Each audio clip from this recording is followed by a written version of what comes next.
Bonjour à tous et bienvenue dans ce nouvel épisode EDB World. Aujourd'hui, on va parler de l'accident dramatique de Terra Mítica. Allez, c'est parti.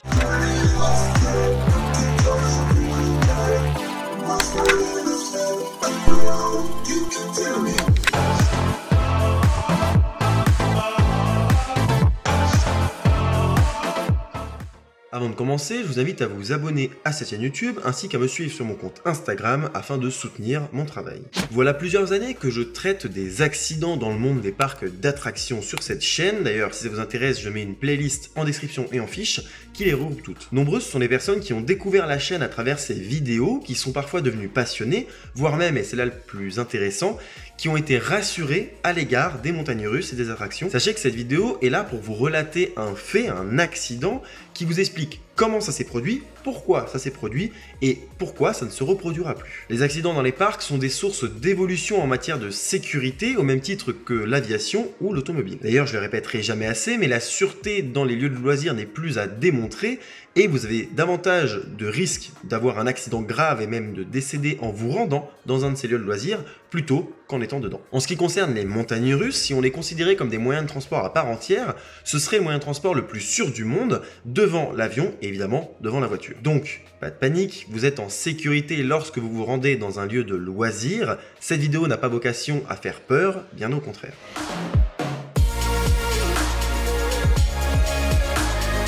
Terra Mítica est un parc d'attractions qui a ouvert en 2000 et qui se trouve en Espagne à Benidorm. Comme beaucoup de parcs malheureusement, il a été créé car la région dans laquelle il prend place voulait son propre parc d'attractions. En prenant l'exemple sur Port Aventura dans le cas précis. Comme beaucoup de parcs, il avait pour but d'être divertissant mais aussi, et c'est bien là le problème, éducatif. Bref, c'est un parc d'attractions créé et souhaité par des gens qui n'y connaissent rien, qui savent pas où ils mettent les pieds et qui se disent que ça rassurera les parents d'avoir un côté éducatif, mais que bon, à côté de ça, c'est un parc d'attractions donc les gens viendront. Ils souhaitent avoir 3 millions de visiteurs annuels, les mecs ne doutent de rien. Ils reproduisent trait pour trait ce qui s'est passé en France 10 ans auparavant avec Mirapolis, le parc Astérix ou encore Walligator.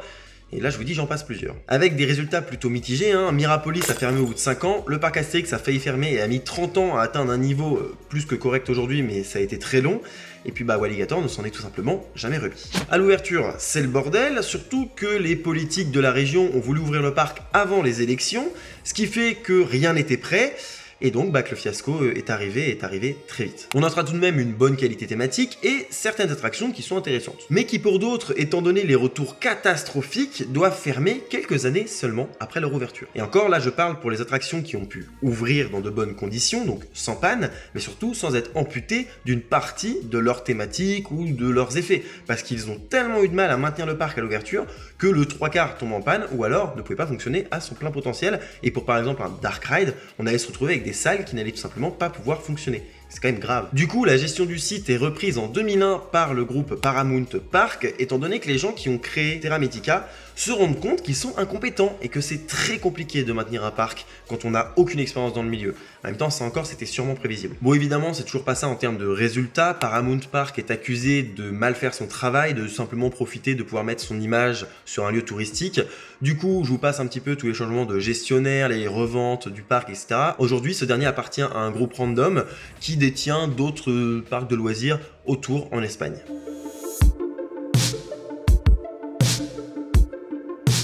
En termes d'attractions, aujourd'hui nous retrouvons plusieurs attractions aquatiques, un flume pour enfants, un flume pour adultes, un raft et un shoot the chute. Quelques attractions en intérieur, une tour de chute du constructeur Intamin et ça c'est plutôt cool. Parmi les montagnes russes, on retrouve un petit coaster du constructeur Zamperla qui n'a pas l'air déconnant en soi, mais qui est très vite oubliable visiblement. Un SLC Vekoma qui est un modèle d'attraction répandu dans pas mal d'autres parcs et qui est très mauvais. Alors à l'ouverture c'était pas autant le cas, mais aujourd'hui c'est de pire en pire, comme tous les modèles SLC de ce constructeur là.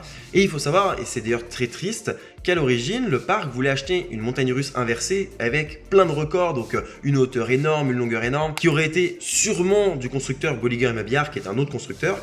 Mais malheureusement, voyant la faillite arriver et les problèmes d'argent s'accumuler de plus en plus, ils ont décidé de se rabattre sur un modèle de série bien moins coûteux, mais du coup bien moins intéressant, et ça c'est quand même vachement dommage. Un roller coaster en bois du constructeur RCCA qui sont à l'origine de Bandit à Movie Park Germany ou encore Coaster Express à Parque Warner Madrid. Et si vous avez fait l'un des deux coasters dont je viens de parler, vous savez à quel point c'est mauvais. Sauf que lui ne fera plus jamais de mal à personne étant donné que depuis 2016, il est tout bonnement à l'arrêt complet et qu'il est toujours posé là. J'ai envie de dire, tout va bien. Par contre, vous noterez un cadre exceptionnel et un positionnement du coaster qui est juste incroyable, c'est vraiment le gros atout du parc. Pour terminer, on retrouve Inferno, un modèle de coaster nommé Zack Spin du constructeur Intamin. Un modèle particulier, plat, sur lequel vos sièges seront disposés de part et d'autre du rail, c'est ce qu'on appelle un 4D coaster. Car en plus de vous retrouver au-dessus du vide, vos sièges vont effectuer des mouvements de balancier d'avant en arrière et même effectuer une rotation complète si les forces le permettent, car la rotation est totalement libre. Il fait 25 mètres de haut et atteint 60 km/h tout de même. Le Zack Spin est un modèle particulier, pas super répandu dans les parcs et qui est réputé pour être quand même super intense. Il est ouvert en 2007 et son débit est de 670 personnes par heure théorique,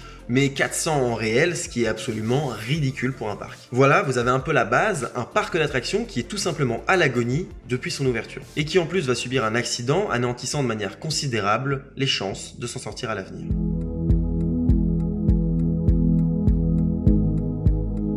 Nous sommes le 7 juillet 2014, en pleine période estivale à Terra Mythica. Une famille islandaise, qui passait ses vacances non loin de là, profite de sa journée sur le parc. Dans l'après-midi, la famille se dirige vers Inferno, le modèle Zack Spin du parc. Certains resteront au sol afin de regarder l'attraction et d'autres vont s'engager dans la file d'attente afin de la rider. Parmi eux, on retrouve un jeune de 18 ans qui prend place dans l'un des 8 sièges qui composent le train. Il est alors aux environs de 16h40.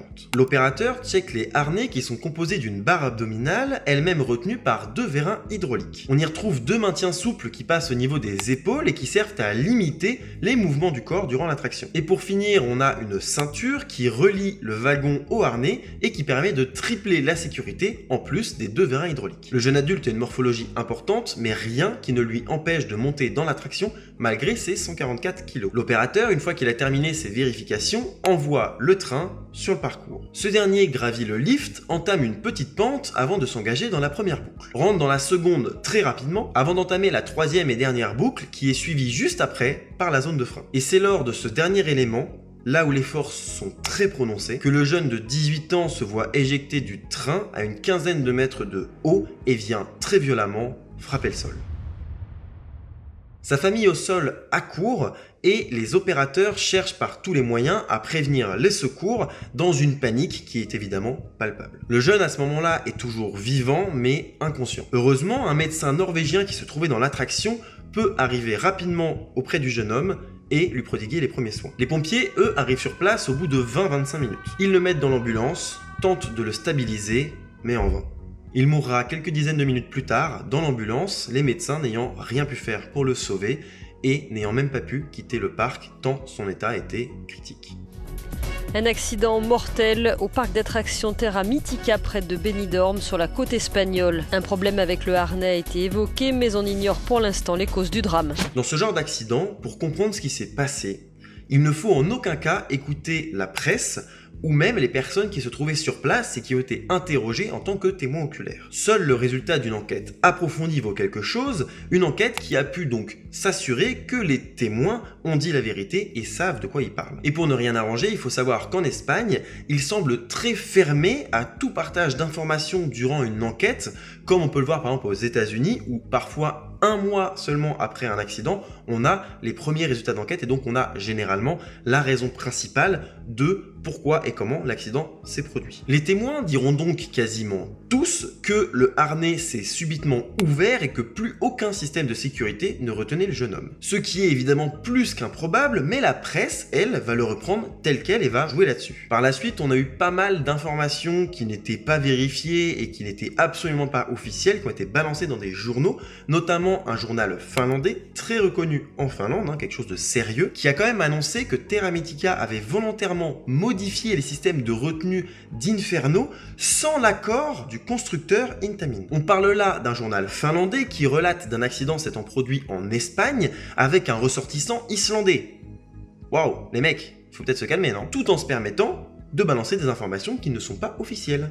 Ensuite, un parc suédois qui possède un modèle de Zaxpin dira que si on suit ce que dit le constructeur, il n'y a aucune raison qu'un accident se produise. L'information, elle n'est pas fausse en soi, le problème c'est qu'elle a été donnée trop rapidement, quand on avait trop peu d'éléments. On ne peut pas savoir à ce stade si Terra Mythica a mal fait son travail d'entretien et donc de respect des préconisations constructeurs. On ne sait pas si le constructeur est responsable ou non, et surtout ça accuse directement Terra Mythica d'avoir fait une erreur. Je me permets une petite parenthèse, le parc en question c'est Gröna Lund, un parc que je respecte énormément, que j'ai hâte d'essayer, et surtout qui en matière de sécurité était exemplaire. Mais l'année dernière, ils ont subi un accident dramatique, l'accident de la décennie dans le monde des parcs d'attractions.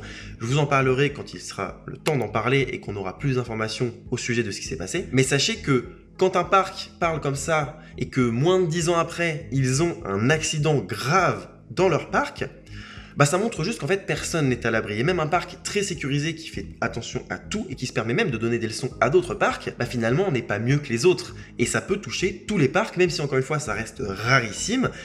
Mais finalement personne n'est à l'abri parce que le risque zéro n'existe pas et ça n'a jamais été le propos de ce genre de vidéo. C'est comme pour tout, juste c'est un risque qui est extrêmement faible dans le monde des parcs. Donc j'invite les parcs à faire très attention quand il y a un accident qui se produit dans un site de loisirs, à ne pas parler trop vite, donner des leçons, être médisant et simplement rester à sa place. Cette prise de parole de Gröna Lund, elle survient pas de manière inopinée comme ça, c'est parce que à la suite de l'accident, en fait, tous les Zaxpin du monde ont été mis à l'arrêt par mesure de précaution. Et ils le resteront plusieurs jours, une bonne grosse semaine, avant de réouvrir. C'est tout à fait normal et c'est très bien ainsi, c'est un principe de précaution qui est important pour s'assurer que les machines sont parfaitement sécuritaires. Par contre, on remarque qu'au moment de la réouverture, certains Zaxpin ont reçu quelques petites modifications au niveau des harnais et on suggère que tous les Zaxpin ont reçu ces modifications-là. Ce qui laisse à penser que Terra Mythica n'est peut-être pas responsable, en tout cas l'entier responsable, dans cette affaire. Le parc n'est quand même pas tout rose parce qu'ils ont très mal géré l'après-crise, mis à part le jour de l'accident où ils ont fait un communiqué sur leur site internet qui est toujours visible.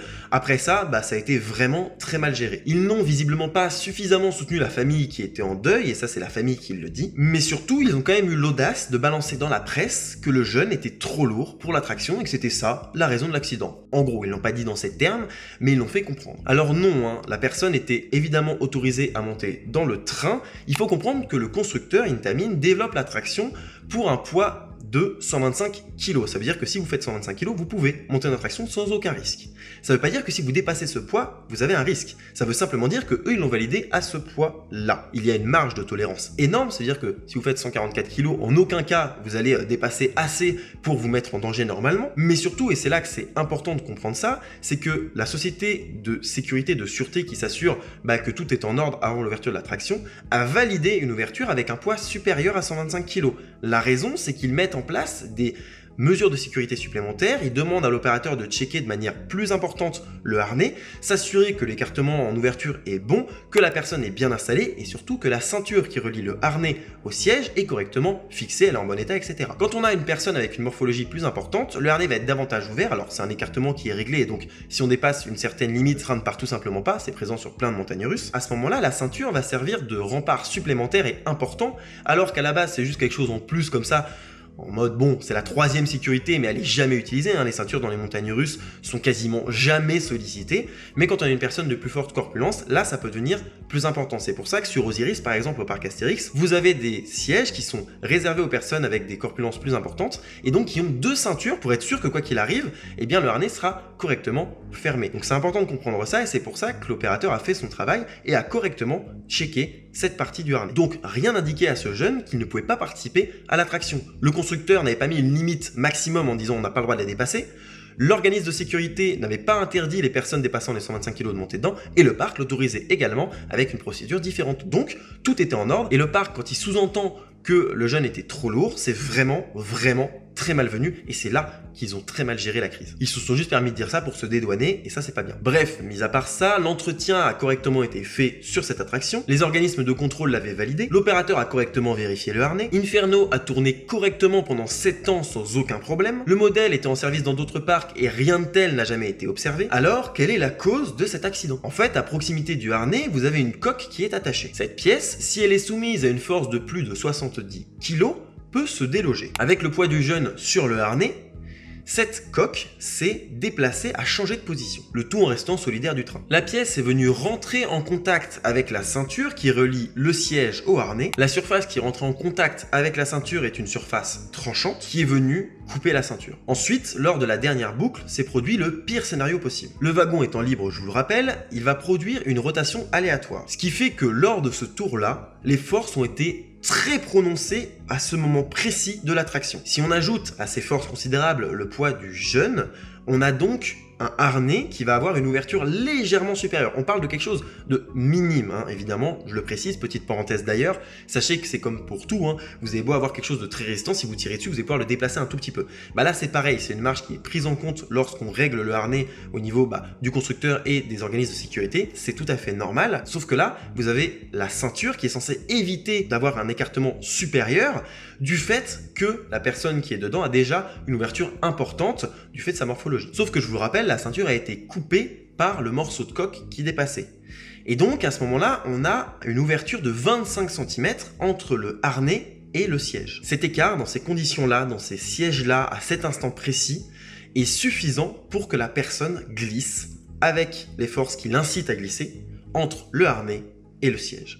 La cause retenue a été une mauvaise conception du harnais, mais qui n'était pas détectable en amont, car il fallait des circonstances bien précises pour que ça se produise, sachant que le constructeur, oui, fait des calculs et avec des ingénieurs, etc., va donc élaborer le meilleur harnais possible, mais derrière, vous avez les organismes de vérification qui vont pas simplement dire « bon ok, ça passe », non, ils vont reprendre les calculs, ils vont reprendre les bilans de force, etc., pour s'assurer que tout est ok. Ça a passé en fait tous les stades d'évaluation pour s'assurer que c'était bon. Vous pouvez vraiment pas imaginer que ce scénario allait se produire un jour. Donc évidemment, c'était pas intentionnel et ça s'est produit des années après l'ouverture de l'attraction et après une multitude de cycles effectués par l'attraction, et par d'ailleurs tous les modèles de Zaxspin présents dans le monde. Et je préfère le préciser au cas où il y en aurait 2-3 qui n'auraient pas compris ça, mais la victime n'est en aucun cas responsable de l'accident, on ne peut rien dire à la victime, il n'y aura pas de oui mais non, il n'y aura rien du tout. Ici, et c'est très dur de dire ça comme ça, mais on est face à un enchaînement de malchance, une suite de petites choses qui se sont révélées gravissimes. Personne n'est responsable et à l'inverse de beaucoup d'accidents, il n'y a pas de négligence, de manque de maintenance ou de coupable désigné. En tout cas aujourd'hui, tous les Zaxspin du monde sont sûrs, ne vous en faites pas,